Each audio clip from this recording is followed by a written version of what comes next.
escuchar la palabra de Dios, que dispongamos nuestros corazones, que dispongamos nuestra mente para recibir la palabra. Y más que una predicación en esta noche, lo que tenemos es una enseñanza bíblica. Amén. El hermano Luis Carlos hace 8 días estuvo hablándonos acerca del nacimiento de Cristo y cómo alrededor del nacimiento de Cristo todos los profetas nos hablaron y nos dijeron que iba a suceder. Bueno, pues esta noche vamos a estar viendo la lección 24 y vamos a estar viendo a Jesús con esa descripción del Cordero de Dios que quita el pecado del mundo. Pero antes vamos a orar, ¿listo? Antes vamos a encomendar este momento en las manos de nuestro Señor Jesucristo. Vamos a pedirle a Él que sea Él tomando control. ¡Ay, perdón! Que me cayó un cable por acá. Control total y absoluto de todo lo que sucede en esta noche. Que sea Él el director de medios, que sea Él ayudándonos también con la internet que a toda hora se nos cae y nos quiere jugar malas pasadas. Que sea el Señor dirigiendo este momento y que seamos nosotros encontrándonos con Él en medio de ese gusto, ese gozo y ese amor al estudiar su palabra que es verdad. Amadísimo Dios y Padre Celestial, a ti, Señor, sea la gloria, a ti, Señor, sea la honra. Mi alabanza, amado Dios, mi adoración y mi exaltación te pertenecen a ti. Amado Dios, esta noche, Señor, recurro delante de tu presencia, Señor, para pedirte a ti, Señor, que seas tú dirigiendo este momento del culto. Que seas tú, Padre Celestial, mostrándome tu rostro, Señor. Pero sobre todo, Padre Santo, que como familia que somos, como este cuerpo tuyo que somos, Señor, seamos dando testimonio de verdad, de ejemplo, de encuentro contigo y de compromiso contigo, Señor. Bendice a tu iglesia, Señor. Seguimos a la espera, Padre Celestial, para hacer las cosas según tu designio, según tu ritmo, Señor. Que seas tú, Señor, quien dirijas absolutamente todo hoy, Señor, en el nombre de Jesús. Amén, amén y amén. Bueno, mis amados hermanos, y vamos entonces a dar paso al estudio de la palabra de Dios en esta noche. Como ustedes pudieron ver, hicimos la lectura de la palabra basándonos en Isaías 40, capítulo 40, y estábamos estudiando los versículos del 3 al 5, ¿listo? Bueno, pues resulta de que la lección 24 nos habla y nos muestra que Jesús es el Cordero de Dios y que el Cordero de Dios que quita el pecado del mundo. Recuerden que esa fue la descripción que hizo su primo Juan el Bautista. Y ahora vamos a ver aspectos de la vida de Jesús cuando niño, que nos harán recordar esa historia de los israelitas en Egipto y vamos a poder mirar y hacer varias comparaciones. Pero antes de eso, vamos a leer Mateo, vamos a coger las escrituras y vamos a estar leyendo Mateo. Vamos a Mateo capítulo 2 y vamos a leer todo el capítulo 2 y dice así. Después de que Jesús nació en Belén de Judea, en tiempos del rey Herodes, llegaron a Jerusalén unos sabios procedentes del oriente. ¿Dónde está el nacido rey de los judíos?, preguntaron. Vimos levantarse su estrella y hemos venido para adorarlo. Cuando lo oyó el rey Herodes, se turbó y toda Jerusalén con él. Así que convocó de entre el pueblo a todos los jefes de los sacerdotes y maestros de la ley y les preguntó dónde había de nacer el Cristo. En Belén de Judea, le respondieron.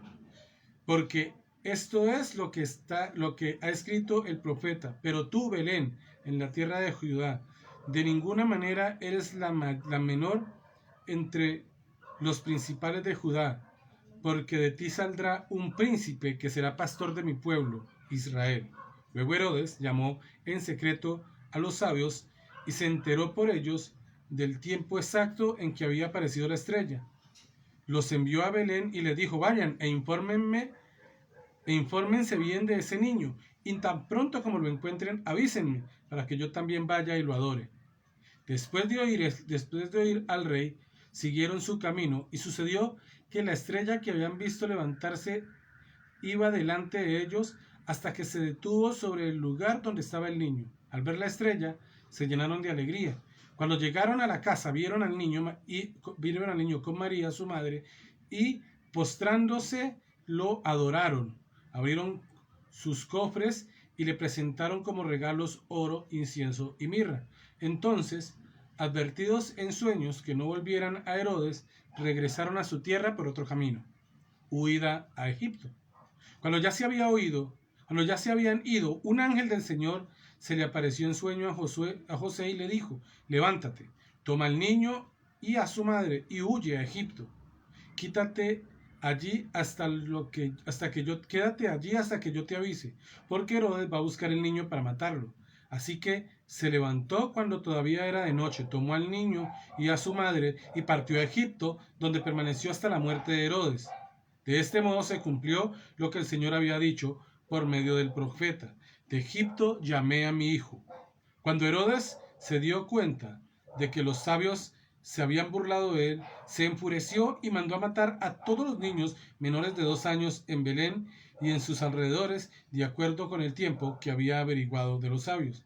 Entonces se cumplió lo dicho por el profeta Jeremías: se oye un grito en Ramá, llanto y gran lamentación es Raquel, que llora por sus hijos y no quiere ser consolada, sus hijos ya no existen. El regreso a Nazaret. Después de que murió Herodes, un ángel del Señor se le apareció en sueños a José en Egipto y le dijo: levántate, toma al niño y a su madre y vete a la tierra de Israel, que ya murieron los que amenazaban con quitarle la vida al niño. Así que se levantó José, tomó al niño y a su madre y regresó a la tierra de Israel. Pero al oír que Arquelao reinaba en Judea en lugar de su padre Herodes, tuvo miedo de ir allá.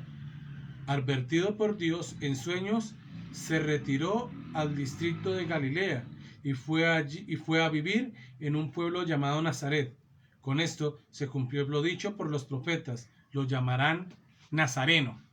Y gloria a Dios. Y entonces ahí encontramos un relato hermoso de una historia que marca la humanidad. Marca tanto la humanidad, está haciendo mucho calor, ustedes perdonarán, marca tanto la humanidad que nuestra vida está acomodada de esa forma, ¿no? Estamos en la era antes y después de Cristo. Y este relato que acabamos de leer hace parte de ese inicio de la vida de él. Mire, Jesús nació precisamente como los profetas dijeron que iban a ser muchísimo tiempo antes de que naciera. Lo dijeron, y ellos dijeron en cuanto a su nacimiento, todo lo que iba a pasar en cuanto a su nacimiento, y todo lo predicho por ellos se fue cumpliendo paso a paso. Jesús nació en Belén, y Herodes era entonces rey y no quería que nadie gobernase. Era una persona celosa que sabía que su reinado no era legítimo. Y al saber él que había nacido un rey por las noticias que habían dado los Reyes Magos, pues él se llena de miedo y entonces manda a matar a todos los niños menores de 2 años que vivían en la aldea de Belén. Y de esa manera calculaba él que era imposible que aquel niño que había nacido, a quienes los sabios magos habían declarado rey de Judea, era imposible que él no cayera. Miren, a raíz de eso Jesús es llevado a Egipto, como los profetas habían dicho, como los profetas habían anunciado. Ellos habían hablado de ese Salvador y habían descrito lo que iba a pasar paso a paso en la vida de ese Salvador prometido por Dios. Y una de esas eran las características que este Salvador iba a tener. Miren, Dios protegió a los niños, al niño Moisés del rey de Egipto. Y de la misma manera Dios también protegió a su hijo Jesucristo del rey Herodes. Luego, cuando ellos están en Egipto, pasan un tiempo allá y Herodes muere, según nos dice el relato. Y un ángel del Señor habla a José y le dice que ya es momento, que ya es hora de regresar nuevamente a Israel. Y José y María llevan a Jesús a Israel, de donde habían salido antes. Ellos vivieron en un pueblo que se llamaba Nazaret, que también esta fue otra de las cosas que los profetas anunciaron y dijeron que iba a pasar con el niño Jesús. ¿Listo? Esa es una de las cosas que anunciaron.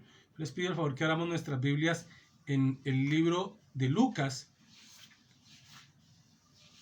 Leamos Lucas, capítulo 2.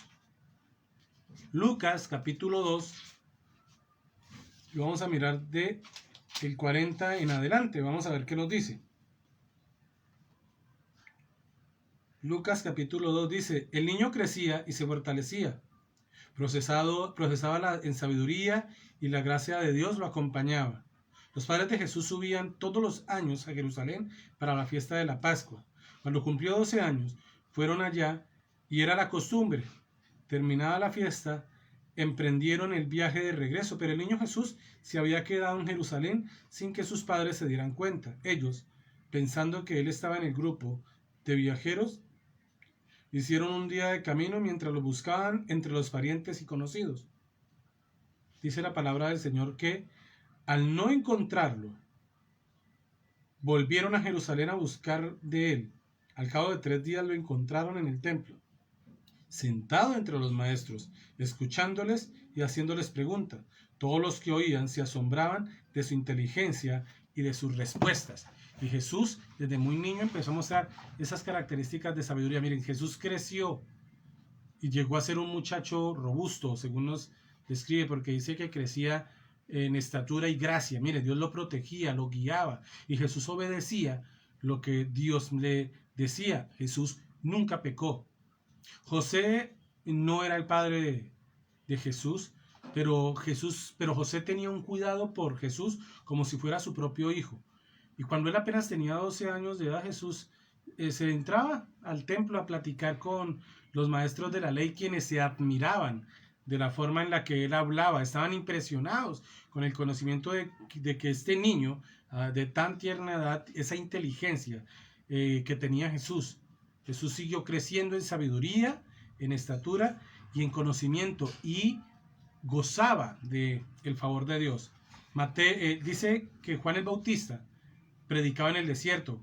Cuando llegó Juan a ser un hombre, Juan tenía su propio grupo de seguidores, y en ese grupo de seguidores Juan era un evangelista, ¿ya? Y Juan estaba permanentemente hablando, diciendo e invitando a todas las personas que se arrepintieran de pecado, que siguieran y que confiaran en Jesús, que reconocieran que estaban pecando delante del Señor, y que esa iba a ser la única manera en la que ellos iban a conseguir esa paz, ese deseo, ese perdón que tanto anhelaban. Juan el Bautista exhortaba a las personas a que tenían que cambiar de actitud y a reconocer que estaban perdidos a raíz del pecado, y que estaban lejos de la presencia del Señor. Juan fue el profeta de quien Isaías había prometido, como lo habíamos dicho, esa voz que clamaba en el desierto y que anunciaba la llegada de ese Mesías todopoderoso que iba a liberar al pueblo de Dios de la esclavitud del pecado. Juan era a quien le tocó hacer esa tarea, y él decía y aclaraba de que él no era el Mesías, pero que dentro de su labor sí estaba encargado de anunciar la llegada de ese Salvador que es Jesucristo para la vida del creyente. Miren, dentro de lo que se movía y sucedía en aquella época, los jefes religiosos eran muy orgullosos y ellos no querían admitir que necesitaban. Recuerden que ellos, los jefes, estaban convencidos de que era por medio de la ley que se alcanzaba la salvación. Y empieza a decirles Juan el Bautista que no es por medio de la ley, que es por medio del arrepentimiento. Empieza Juan el Bautista a recordarles, a informarles y a decirles que había otra manera de hacer las cosas. Miren, el arrepentimiento es el gesto más importante que todo ser humano puede tener, que todo ser humano puede realizar delante de la presencia del Señor, y todos estamos invitados. Yo no te puedo obligar, nadie te puede obligar.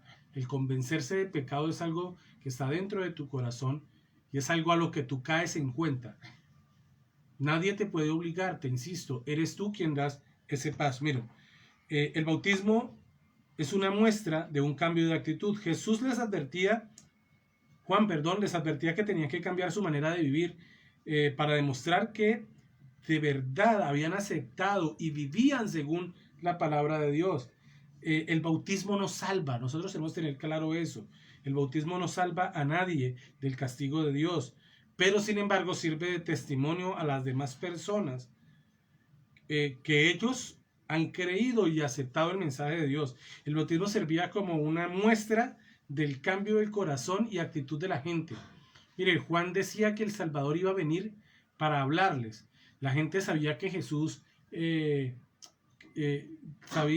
gente no sabía que Jesús, quien vivía en Nazaret, era el Salvador. Hasta ese momento no se había dado a conocer, no se había revelado al pueblo, a la comunidad.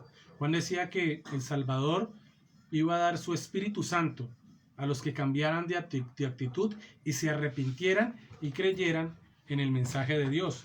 Yo les voy a también a pedir el favor que hagamos nuestras Biblias en Juan capítulo 1, el Evangelio de Juan capítulo 1, y vamos a leer de los versículos 23 al 28. Juan 1, del 23 al 28, y dice así: Yo soy la voz que grita en el desierto, enderecen el camino del Señor. Respondió Juan con palabras del profeta Isaías. Algunos que habían sido enviados por los fariseos lo interrogaron: pues si no eras el Cristo, ni Elías, ni el profeta, ¿por qué bautizas? Yo bautizo con agua. Pero entre ustedes hay alguien a quien no conocen, y viene después de mí, al cual no soy digno ni siquiera de desatarle la correa de las sandalias. Todo esto sucedió en Betania, al otro lado del río Jordán, donde Juan estaba bautizando.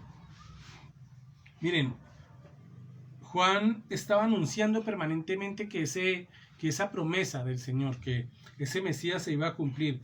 Él estaba abriendo los caminos para que el Mesías entrara y Juan pudiese cumplir con la tarea que le encargaron desde el cielo. Al día siguiente Juan se llevaría una sorpresa impresionante, y lo leemos de los versículos 29 en adelante, y dice: al día siguiente Juan vio que Jesús se acercaba a él y dijo: aquí tienen al Cordero de Dios, que quita el pecado del mundo. De este estaba hablando cuando dije: después de mí viene un hombre que es superior a mí, porque existía antes que yo, y yo ni siquiera lo conocía. Pero para que él se revelara al pueblo de Israel, vine bautizando con agua. Juan declaró: vi al Espíritu descender del cielo como una paloma y permanecer sobre él. Yo mismo no lo conocía, pero el que me envió a bautizar con agua me dijo: aquel sobre quien veas el Espíritu desciende y permanece es el que bautiza con el Espíritu Santo. Yo lo he visto, por eso testifico de que Él es el Hijo de Dios. Y aquí vemos la primera interacción del Padre, el Hijo y el Espíritu Santo en una sola escena, en el bautizo de Jesús. Según nos dice, Juan le dice a Jesús el Cordero de Dios, y da una descripción de Él diciendo que Él es el que quita el pecado del mundo. Mire, Jesús no iba a cubrir el pecado, Jesús iba a quitar el pecado del mundo. Nosotros, en el Antiguo Testamento se cubre el pecado. En el Nuevo Testamento ese pecado es quitado. Mire, por fe, Abel ofreció un cordero al Señor porque confiaba en Dios. Por fe, Abraham e Isaac alabaron y por fe Abraham llevó a Isaac al altar, pero Dios lo detuvo y proveyó un cordero para ser sacrificado en lugar de Isaac. Cuando el ángel de la muerte pasó por Egipto, Dios mandó a que cada familia sacrificara un cordero y pintara los dinteles de su casa para que el ángel de la muerte no los tocara. El cordero murió en lugar del primogénito. Estos sacrificios, ofrendas, mis hermanos, fueron como sombras, señalando al Cordero perfecto de Dios, que es Jesucristo, que es el único que puede quitar el pecado del mundo. Jesús comenzó a mostrarle a la gente que de verdad Él era el Salvador. Hubo gente que cambió su manera de pensar a raíz de ese encuentro personal con Cristo. Hubo gente que cambió su manera de pensar, se dieron cuenta de que necesitaban al Salvador, y otros, como los fariseos, confiaban en sí mismos y se creían lo bastante buenos como para ser aceptados por Dios. que era la obra que ellos realizaban y no su fe en Dios. Todo el mundo nace sujeto al reino de Satanás. Todo el mundo, todos, absolutamente todos, nacemos en pecado. Miren, Satanás controla a todos los que no se han arrepentido y creído en el Evangelio de Jesucristo. El Evangelio es la buena nueva de Dios para mí como pecador, para que yo tenga la tranquilidad de llegar al arrepentimiento delante del Señor. ¿Listo? Dios mandó a Jesús para ser el salvador de un mundo que estaba destituido delante de su presencia. Jesús empezó a llamar a algunos para que lo acompañasen a fin de poderles enseñar y poder mandarlos a que expandieran esa palabra de verdad a toda la humanidad. Jesús no se queda quieto en su tarea, sino que Él llama a estas personas y las invita y las convida y las prepara para que después se desplacen a recorrer todo el mundo antiguo y prediquen de la palabra del Señor y lleven a esas personas a que se convenzan. Marcos 1, vamos a tomar la Biblia nuevamente y vamos a mirar Marcos capítulo 1. Marcos capítulo 1, por aquí lo encontré, de los versículos 21 al 22. Dice así: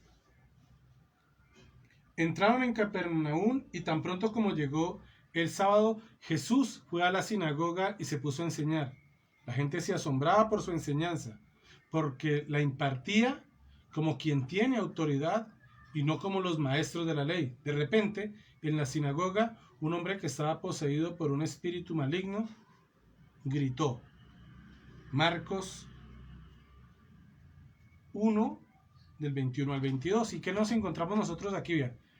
Los judíos tenían unos lugares en las aldeas que se llamaban sinagogas. Recuerden que ya lo estudiamos, las sinagogas nacen a partir del momento en que ellos llegan exiliados. En estos lugares ellos se reunían para poder leer y enseñar la escritura antigua, el Antiguo Testamento, lo que hablaban los profetas. Solamente iban a Jerusalén en pocas ocasiones y era para celebraciones al Señor, como por ejemplo la Pascua. Los escribas hacían copias de esos escritos de los profetas de la ley y también eran maestros de la ley. Muchos de ellos escribían y enseñaban movidos por el deseo de hacer valer su autoridad sobre el pueblo y porque eran asalariados. O sea, muchos se movían más por mostrar que son importantes y aparte de eso también recibían dinero. Por no conocer a Dios no podían entender su palabra. Su enseñanza se basaba en sus propios pensamientos. Jesús es Dios. Esto tenemos que tener claro eso. Cuando enseñaba, Él comunicaba precisamente lo que Dios quería comunicarles al pueblo por medio de los profetas. Vamos a leer Marcos 1, del 23 al 28, y dice así. Marcos 1, del 23 al 28. De repente, en la sinagoga, un hombre que estaba poseído por un espíritu maligno gritó: ¿por qué te entrometes, Jesús de Nazaret? Has venido a destruirnos. Yo sé quién eres tú, el Santo de Dios. Cállate, le respondió Jesús. Sal de ese hombre. Entonces los espíritus malignos sacudieron al hombre violentamente y salió de él dando un alarido.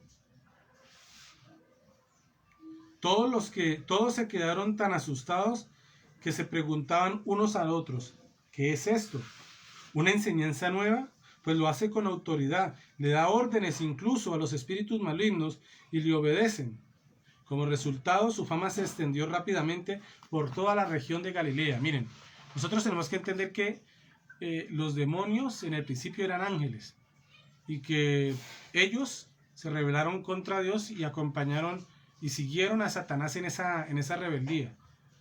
Satanás y los demonios sabían y saben muy bien quién es Jesús. Y saben que Jesús es el Hijo de Dios, su creador. Y se dan cuenta de que Él los arrojará al infierno con solo dar la orden. Bueno, vamos a seguir leyendo Marcos, pero ahorita del 29 al 42. Y dice: tan pronto como salieron de la sinagoga, Jesús fue con Jacobo y Juan a casa de Simón y Andrés. La suegra de Simón estaba en cama con fiebre Y enseguida lo dijeron a Jesús. Él se acercó, tomó la mano y la ayudó a levantarse. Entonces se le quitó la fiebre y se puso a servirles. Al atardecer, cuando ya se ponía el sol, la gente le llevó a Jesús todos los enfermos y endemoniados, de manera que la población entera se estaba congregando a la puerta. Jesús sanó a muchos que padecían de diversas enfermedades. También expulsó a muchos demonios, pero no los dejaba hablar porque sabían quién era Él. Muy de madrugada, cuando todavía estaba oscuro, Jesús se levantó y salió de la casa y fue a un lugar solitario donde se puso a orar. Simón y sus compañeros salieron a buscarlo. Por fin lo encontraron y le dijeron: todo el mundo te busca. Jesús respondió: vámonos de aquí a otra aldea. Vámonos de aquí a otras aldeas cercanas, donde también pueda predicar. Para esto he venido. Así que recorrió toda Galilea predicando en las sinagogas y expulsando demonios. Un hombre que tenía lepra se le acercó y de rodillas le suplicó: si quieres, puedes limpiarme. Movido a compasión, Jesús extendió la mano y tocó al hombre diciéndole: si quiero, queda limpio. Al instante se le quitó la lepra y quedó sano. Mire, por la palabra de Jesús, por esa poderosa palabra de Jesús, Jesús mostraba todo el poder, mostraba y todas las enfermedades se iban. Jesús hizo muchísimos otros milagros, muchísimos otros prodigios para mostrarle a la gente que Él es Dios. Sin embargo, Jesús toma un grupo pequeño de personas, 12, los toma como sus escogidos, los hace sus discípulos y sus compañeros constantes y compañeros de viaje. Esa es una enseñanza muy buena y muy útil para nuestra vida. Jesús es Dios y Jesús tiene conocimiento absolutamente de todo. No hay nada que tú o yo le podamos esconder al Señor. Él es Dios, Él es su Hijo y en esencia es Dios. Vamos a orar y vamos a agradecerle al Señor por esta maravillosa noche que nos ha regalado, este momento de reflexión de la palabra del Señor. Amadísimo Dios y Padre Celestial, a ti, amado Rey, sea la gloria. A ti, amado Dios, sea la honra. Mi alabanza, Señor, mi adoración y exaltación te pertenecen única y exclusivamente a ti. Gracias, amado Rey, por la oportunidad que me das de leer y estudiar tu palabra. Gracias, soberano Dios, por la oportunidad que me has regalado, la oportunidad que me has brindado de compartir con mis hermanos y hermanas por este medio, Señor. Permíteme, Padre Celestial, que tu sabiduría me llene, amado Dios, para hacer las cosas conforme a tu voluntad y no la mía, Señor. Que no me vean a mí, que te vean a ti, Señor.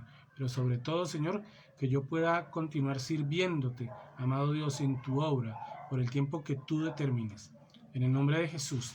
Amén, amén y amén. Mis hermanos, mis hermanas, que el Señor los bendiga. Saludes a Miguel allá en el Limonar. Saludes a las hermanas Castillo, que también están en el Limonar. Saludes a mi hermano Plinio. Saludes a Raquel Guerrero y a toda la familia Díaz. También el Señor los bendiga. Saludes a Dolly, a Julián, a Sonia.